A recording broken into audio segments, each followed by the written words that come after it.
Welcome to Student Connections, where students connect with their community.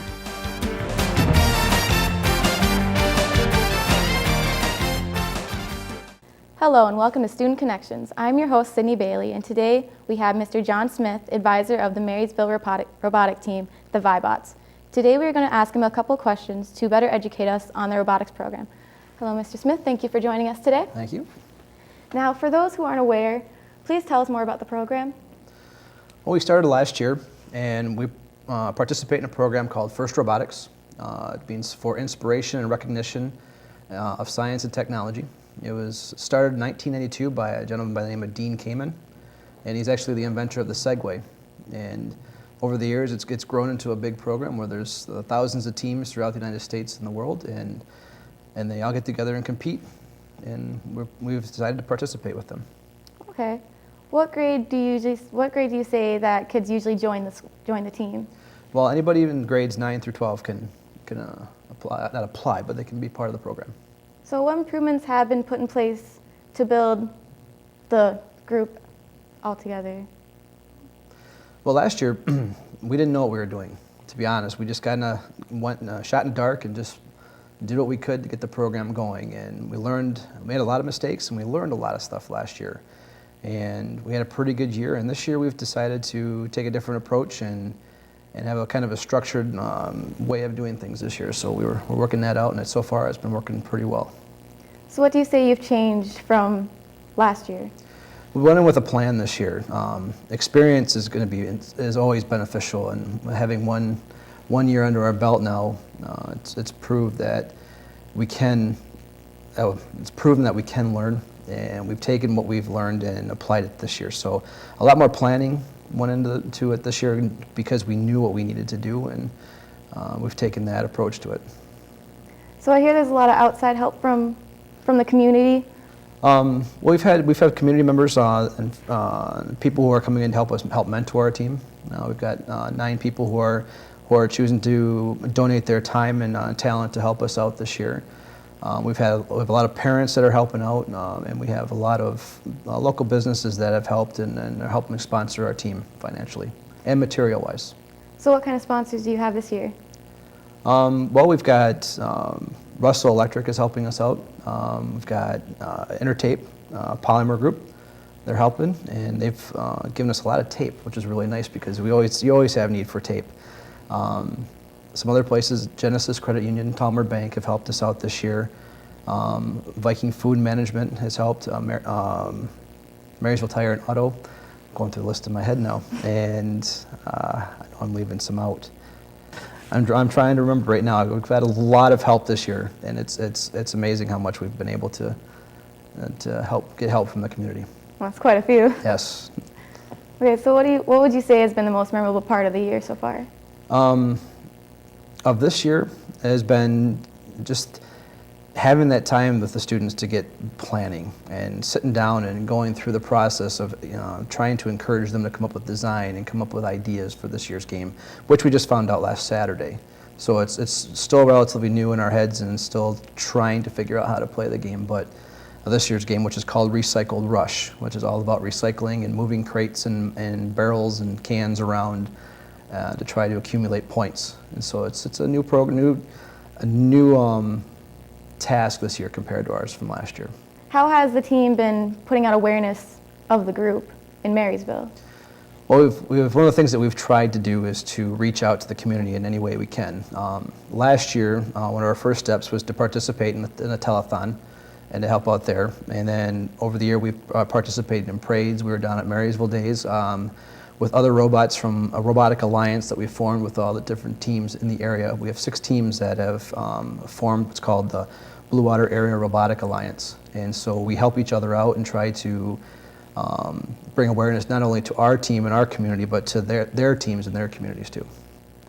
Okay, we're going to take a quick commercial break, and we'll be back with more right after a word from our sponsors. The American Legion. We're a powerful force for the nation. We pledge ourselves to our veterans, our youth, a strong national defense, and Americanism. These 4 pillars shape our work and what we do for America. We work relentlessly within our 4 pillars of service and we succeed.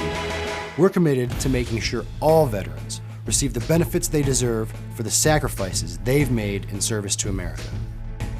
We support and promote citizenship and integrity in America's future leaders.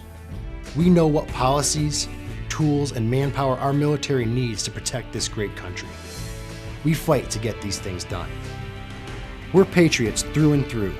We promote and defend these values every day in communities across the nation. Go to legion.org to find out more about the American Legion's commitment of service to America. Hello and welcome back to Student Connections. We have Mr. John Smith, advisor of the Marysville Robotics teams. Do you ever talk to schools out of the area about their robotics teams? Oh, yes, we do. Well, with our Robotic Alliance, what we're able to do is use each other as support systems. So if there's something that we do not quite understand, that we're able to simply just send an email or make a phone call to one of their teams and ask them for help, or they might do the same thing or ask us our take. Right now, I know I'm in contact with one of their teams, and we've been talking every night about this year's game, just trying to gain understanding from a mentor, team lead perspective. Okay, so you guys are all pretty friendly with each other. Oh yes, it's friendly competition. It's one of the things that this program strives, called gracious professionalism, where you're there to better yourselves, but also to help everybody else better themselves. So it's not a competition where you're trying to just destroy the other team. You're there to work and encourage them too, and they're there to work and encourage you also. Okay, so what are you guys aiming to accomplish this year? This year, it's just simply doing what we can to participate.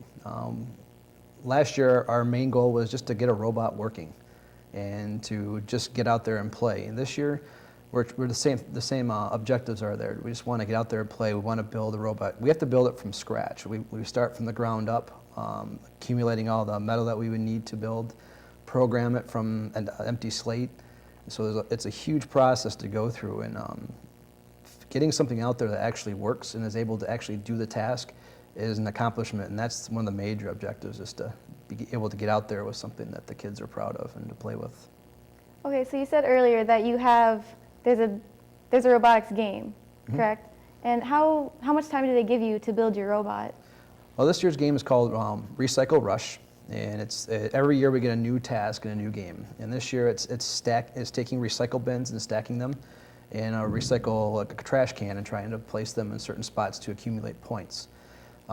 Every year it starts the first Saturday of the year, so it was January 3rd, where everybody in the world who's participating, because there are international teams, there are teams over in Europe and teams in Australia too that are participating, and everybody at the same time throughout the world gets the game, and that was at 10:30 last Saturday, and we get 6 weeks to build. So starting January 3rd and ending on February 17th, that is our time where we have to plan, program, build, prototype, work out the bugs, and get it ready so that when we have our competitions, we're all ready to go. Okay. So how do you guys handle fundraising? Fundraising, how everybody else does. You just go out and you just try to seek support from everybody in the community. We've tried and have really made it an effort to get out there and meet some people and to get out there and help them as much as they are able to help us. That's been one of the things. It's not just taking the funds and support from them, but also offering what we can back to them in whatever shape we can. So we want to make sure we support them too. Okay. Okay, now who would you say has been the biggest cheerleader of the Vibots? Who has helped build it from the ground to what it is now? Well, we've had a lot of support from different people, a lot of support from individuals. Mainly, there's a lot of parents. It's been really helpful as the parents that we've had. They've been supportive in every aspect of the game so far, of the program, because they're pretty much there. If I need something, all I have to do is ask, and somehow it's getting done, and we're surviving. So the parents have been the biggest, I think, cheerleaders who have been encouraging our team on. All right, well that is pretty cool. Okay, well we're going to take another commercial break, and we'll learn more right after a word from our sponsors.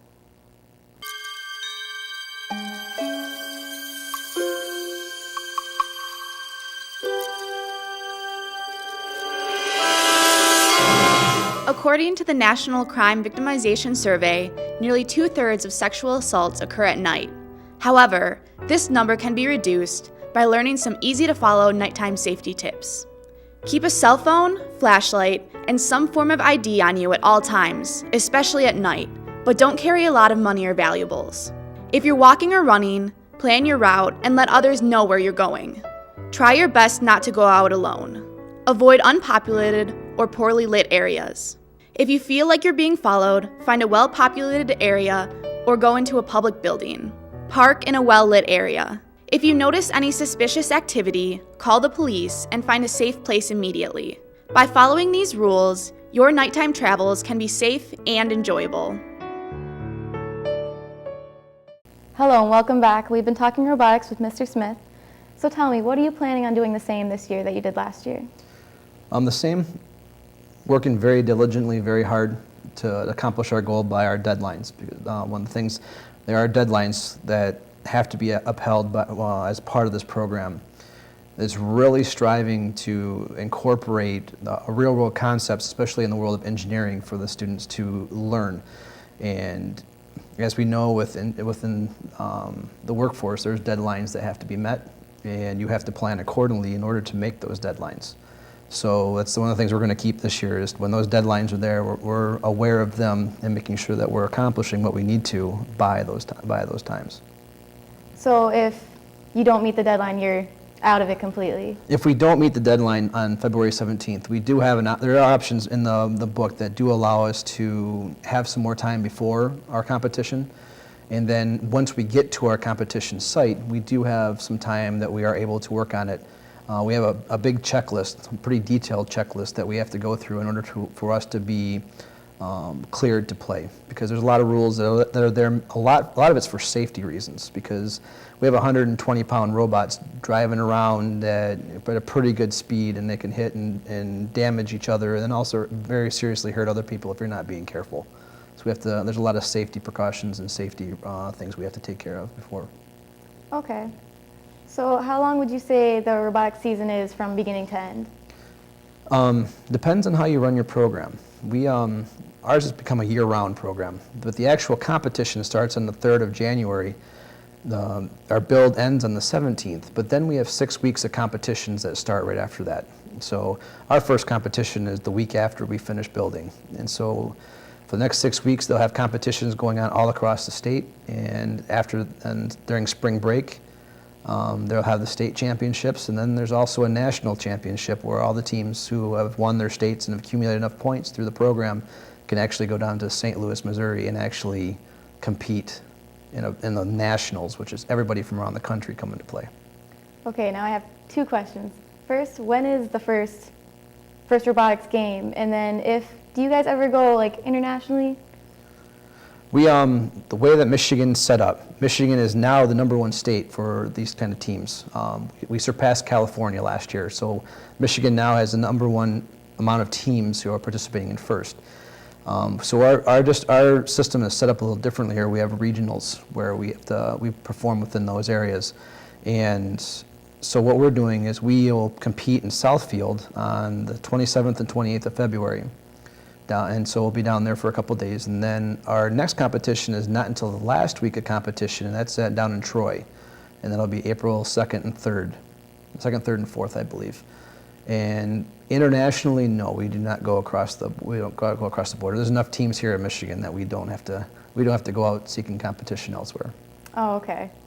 Okay, well, what are some of the strategies you guys have this year for the games? Well, we're still developing that.